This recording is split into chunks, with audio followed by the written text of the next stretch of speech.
Oh, look at that. Hello, my old friend. It's good to see you once again. Do we know who's hosting the jump off? Well, you can tune in to twitch.tv/Sajam and watch him stream every day, Monday through Friday, starting around 12:30 PDT. Yeah, so I think my schedule is looking something like this. I think it's something like this.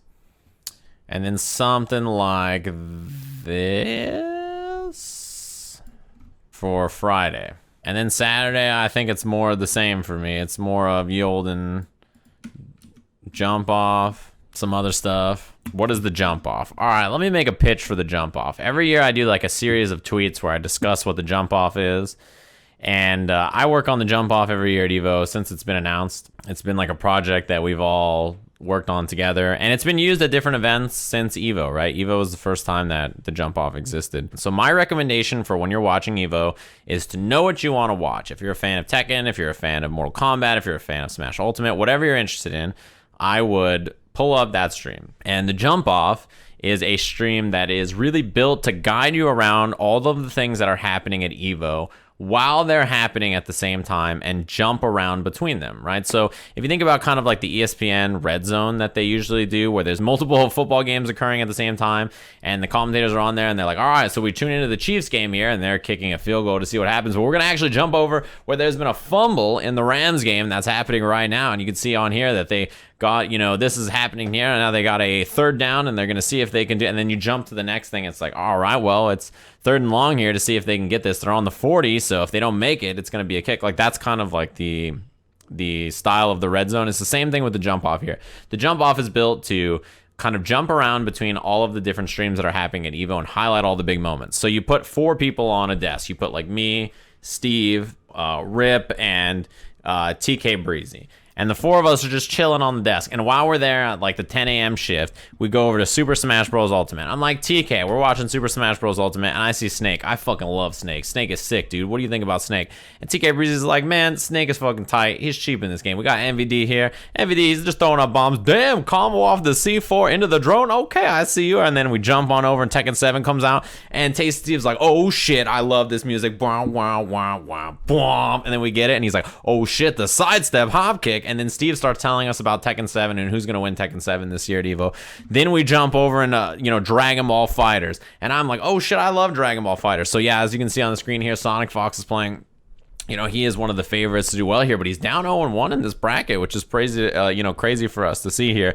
It's kind of surprising. And then Steve, because he's on the desk and he's also a Dragon Ball commentator, is like, yeah, man, you can see he gets the 2H here. He's going to get the combo. Oh my God. Activates the sparking. Is this a TOD? Is he dead? And then Rips in the background like, I don't know what the fuck's happening. Boom. So he makes that noise.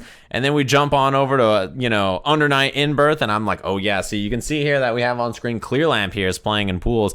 And the one thing about Byakuya you see in this matchup is that he's going to have a lot of control. He's going to be able to put out the webs once he does it. And he can also just zone like really, really well. And Steve's like, yeah, so I got a question about those webs. And then Rip's like, yeah, dude, this is all this spider shit. I don't understand what's happening. What does this character do? And I'm like, so the way Byakuya works, right, is that Byakuya can place these webs once he knocks you down. So his goal is to carry you to the corner. And once he gets you there, he can put these, webs out on screen, and it kind of stops you from moving, stops you from fidgeting. So if your opponent's trying to get crazy on wake up, then it can stop you. And Rip's like, oh, I see. So it's like putting out that Aegis reflector, but like all over in the and I'm like, yeah, exactly. It's kind of like that to stop you. And then speaking of Aegis reflector, we jump over to Capcom Fighters, where Nemo's going to be playing up here. Wow, he's playing up against this early in the pools. He's going to be playing up against Dogura in a mirror match, a Urian mirror match. This is crazy. So that's what the jump off is.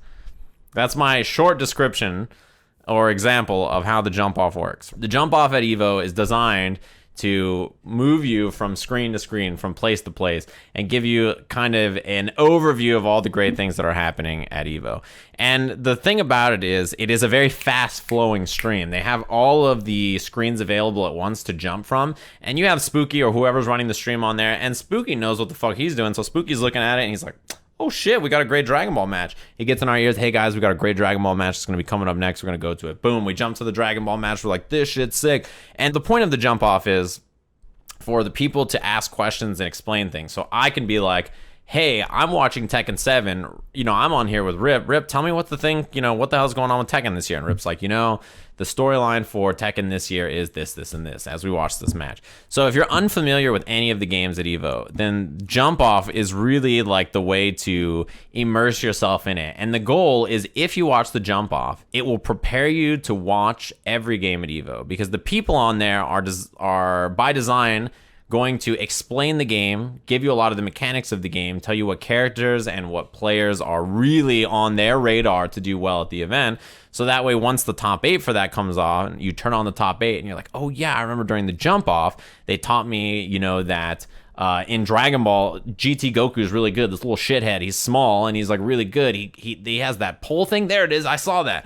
And he can also do a lot of combos with the Spirit Bomb. Man, this character seems really good. And then you watch Tekken 7 top 8 and you're like, I remember Tasty Steve loved this fucking song, and he said that this Rongchu guy was good with the bear character. Okay, I'm about it. I'm invested. So that's the point. That's how it works. It's like what you put on in the background and study while you're watching all of the other pools for what you're interested in.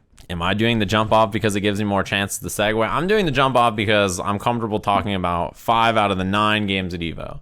6 if you count my very basic understanding of Samurai Showdown. So on the Jump Off, you usually pair people together that normally wouldn't commentate together. Like me and TK and Rip and Steve or something normally wouldn't all be on some kind of panel like this, right, doing commentary together. But because we cover all these different games at EVO, that's why it works out. Or like, if the next block is like me, Ryan, Hunter, Giuna, and D1 or something, right? It's like whoever the combination of people are, they build a nice group of people who can talk with each other and discuss all these different fighting games.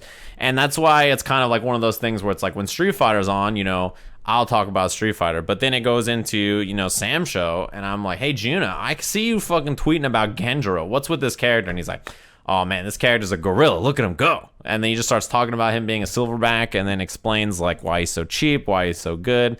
Like that's like kind of the whole point of this entire thing.